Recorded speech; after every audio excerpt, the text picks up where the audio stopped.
Agreed to meet a vampire at a cemetery. How much more cliché can you get? Nothing comes readily to mind. Could have left the door unlatched. What of my privacy? I value it rather deeply. Unmolested, especially by unwanted guests, that's my preferred state. Besides, I knew you'd find a way to get in. True enough. Need to find your friend. I'm hoping you'll agree to help. I shall do whatever's in my power. Yet what you want or even need must matter little. What matters is what Dettlaff wants. If he does not wish to be found, you will not find him. Ever. End of story. Come on. Gotta be some way.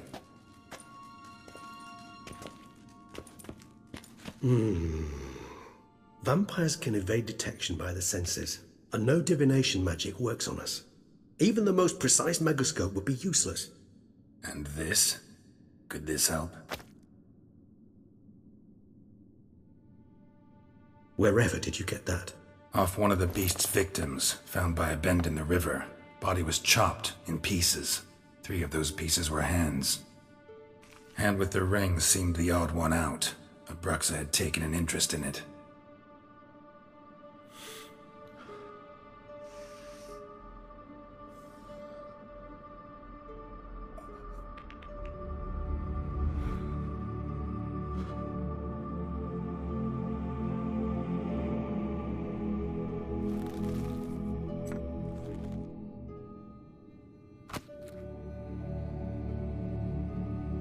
It's Dettlaff's hand, without a doubt.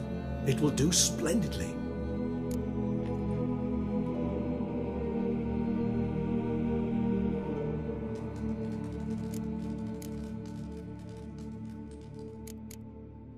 The hand. What do you plan to do with it? You've heard of Kovinaris' theory of tissue memory retention. Rings a distant bell. Read about it in Alchemia Oblitera. There's a copy at Kaer Morhen, tattered, nearly disintegrated. But if memory serves, Kovinaris never managed to prove it worked. He did prove it, just never managed to publish his findings. He and I corresponded, you see, after we became friends. Thus, I know he completed his research and performed the first tests. It's complicated, so without delving into details, it is possible to use any piece of tissue to reconstruct what a whole body experienced. How's it work? We need any special equipment? We must brew a decoction which Kovinaris gave a rather poetic name, resonance. Once imbibed, it sends one into a trance similar to that induced by narcotics. This triggers visions of events linked to strong emotions experienced by the tissue's owner. Picture it as dreaming a fragment of someone's life. Any chance we might see what Dettlaff was doing just before he lost his hand? Indeed. Though I also hope resonance will reveal the location of Dettlaff's hideout. Ring's pretty intriguing. Made of no metal I've ever seen. And the ornamentation. It comes from our home, where we lived before the conjunction of spheres. It's actually mine. I received it from a dear old friend. You might call him a humanist. He saw us vampires as guests here, guests who owe their hosts, meaning you humans and the elder races, respect. Respect? Meaning not to treat us like cattle to be slaughtered for food? Precisely. And the reason why I, in turn, gave it to Dettlaff. To remind him of the ideals my old friend championed. Can't you just summon Dettlaff? You're both higher vampires, there's gotta be a way. If I'm to be entirely candid, there is indeed one. But believe me, we will be better off never availing ourselves of it. It is a last resort. Absolutely. Last resort? The hell? Why? There is a being who can summon Dettlaff. Possesses the authority, even the power, to force him to appear in a given place. But the very act of contacting this being, well, it's akin to walking a slack line extended over a chasm filled with molten lava. An exercise as perilous to me as it would be to you. A risk I'm unwilling to take. I beg you, let's do it my way. It will be both quicker and easier. Kovinaris spent half his life proving his theory. Wild guess. Making a dose of resonance won't be easy. You guessed correctly. In addition to Dettlaff's tissue, we shall need a powerful occipital lobe stimulant. Effectively a poison, to make one susceptible to visions. Well, got a few ingredients to choose from. Unfortunately, all are pretty rare. There's Mamoon glands, but closest ones I know of are in Vizima. A spotted white saliva would also serve, but they were culled to extinction over a century ago. Could go with a kobold's eyes, but the creatures are sentient. Rather not gouge one's eyes out. Given that we lack the time to sleuth this out ourselves, permit me to summon some help.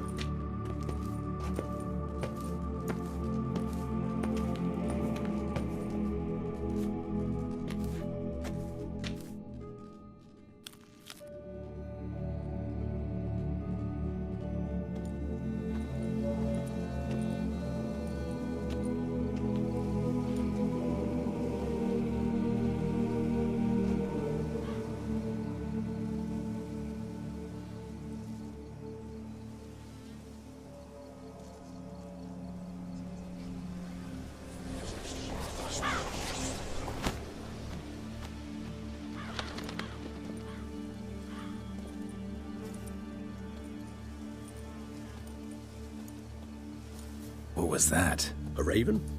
Rather a common sight at this latitude. Very intelligent fowl.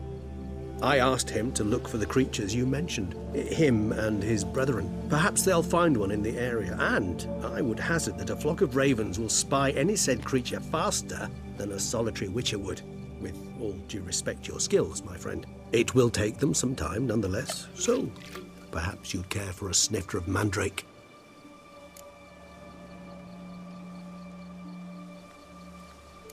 Rarely say no to a snifter. Sadly, this is but a weak infusion rather than a proper distillate. Even better. I remember your mandrake hooch. Made people say things they'd have rather kept to themselves. Now, what could Geralt of Rivia prefer to keep to himself?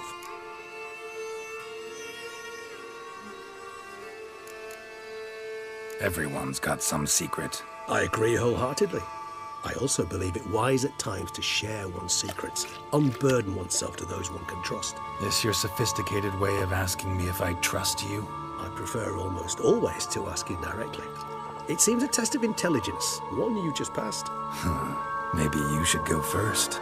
Reveal one of your secrets.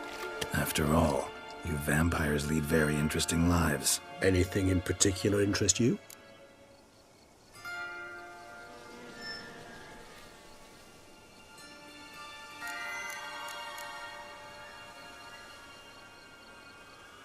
Got a new life, new body. That give you a new start? Blank slate? Starting all anew is a very broad concept. What exactly do you mean? Your blood addiction, say. Wondering if your body's the same, if it still remembers. Maybe if you drank now, you wouldn't get hooked. All addictions are a form of slavery. Re-addiction's not a risk I'm willing to take, just to test a hypothesis about corporeal regeneration and whether propensities carry over. Fair enough. Curiosity, that's all. Sorry. Not to worry, Geralt. Curiosity is a natural reaction under the circumstances, apart from which I've always valued that trait in you. Gotta ask you the big question. One everyone wonders about. What happens after death? You wish me to tell you if the human belief in the gods is well-founded? Well, that I do not know. We vampires differ exceedingly from you humans. Our matter, that of which we are composed, can exist without form. We require neither a heart, nor a brain, nor air to breathe. But were you dead? As humans understand death, yes. Feel anything? Understand anything? It's rather hard to explain. I felt something very unsettling. Something I cannot even name, for I did no reasoning. Only after rebirth did I begin to understand that what I had felt was cold and unimaginable fear.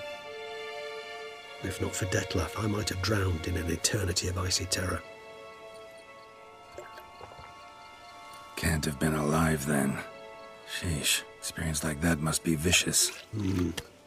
Indeed, it's hard to compare to anything I know. Yet you are aware we don't see death as you do. The way you cling to life, we find it entirely peculiar. You are mortals, ergo it's a foregone conclusion. You will die. It's but a question of time. Thus, I often find myself wondering why you try so very hard. To die at 20 years, 40, even 100, what's the difference? Then all but the blink of an eye. Depends on your point of view. Man who's got 1,000,000 crowns to spend can't possibly understand one who's only got 20. Very true. One's outlook can indeed change much. All right, give you one question. What do you want to know? One question to ask one as fascinating as you, Geralt. Cruel parsimony, I'd say, but I shall do my best to make it count. If you were to die and be reborn as I was, in your new life, would you choose to be a Witcher? See, Regis. Doubt I'd know how to be anything else. Ever tried? See, you're determined to get an answer, to find out if I like being a Witcher. Just refuse to ask directly, as always.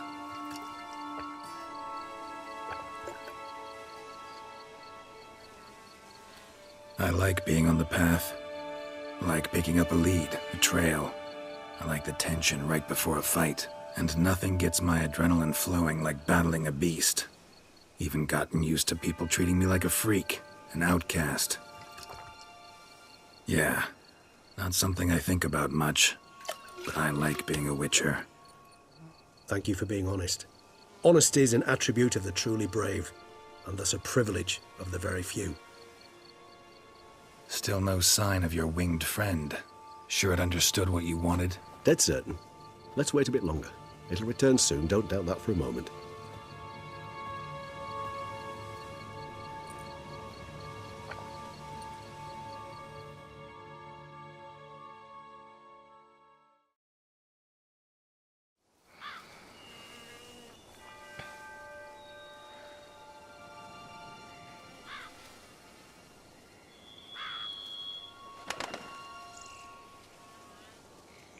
Ever vigilant, even in his sleep.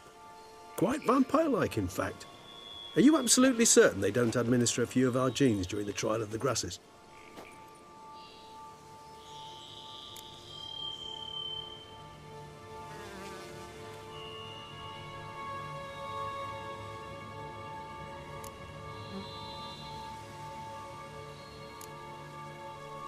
Far as I know, none. Now what you got for me? You were right. No kobolds or mamoons for miles around. Knew it. Allow me to finish. You see, there's this spotted white. It haunts an abandoned residence in the Caraberta woods. Impossible. My brethren hunted down every last spotted white before I was born. Then it seems you must revise your knowledge of spotted whites. For somehow this one managed to survive your brethren's onslaught. It seems I know this home it haunts. Recall a tale about it. Locals believe the place cursed. Perhaps that's how the white survived entirely unmolested. Know anything else about this curse? I don't recall much in particular. Really don't attach much importance to such things. It was mentioned to me as an anecdote, no more. Come on, search your memory. Something, anything could be important. I believe it had a relation to hunger, or, perhaps greed, rapacity. Someone was punished for something... Textbook definition of a curse, pretty much. Sorry, Geralt, I try not to clutter my mind with the details of every far-fetched tale I happen to hear. What are your thoughts? A specimen of a species thought long extinct, and a curse, in one place. That a coincidence, or are they related? Ah, professional curiosity. Personally, I've nothing against you delving into this dilemma, but please remember we need the white's saliva. Nothing beyond that. Whites rarely appear in the woods, even less likely to find them in abandoned human homes. They inhabit remote wildernesses, old abandoned cemeteries. What's your point? This might not be a spotted white after all. Your little helper might have made a mistake. I sincerely doubt it. Ravens are devilishly intelligent creatures, and they've highly developed observational skills. What exactly did they observe? The area around the estate, it's covered in spoons. Spoons? Spare me the skeptical smile. I'm but the bearer of this news. Or perhaps this spotted white is a hoarder. Or the spoons are somehow related to the curse. Let's do this. Start making your decoction while I go get some saliva from that white. uses it in its brews. Do you imagine the White will simply sell you some? Worst case scenario, I'll bring you its salivary glands. They ought to do as well.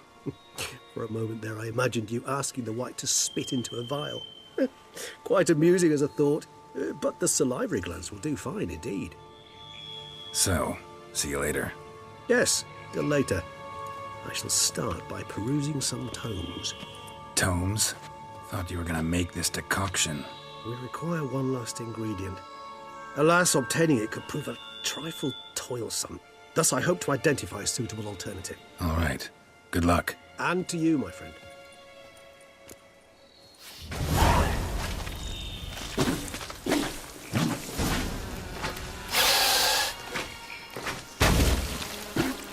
Come on.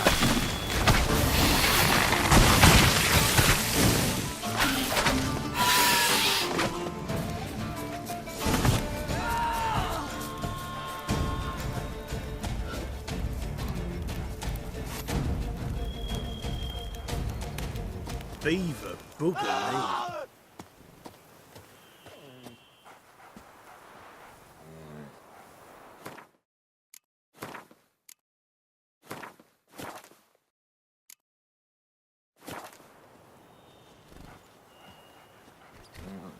A bushel of grapes is more a burden than that steel of yours.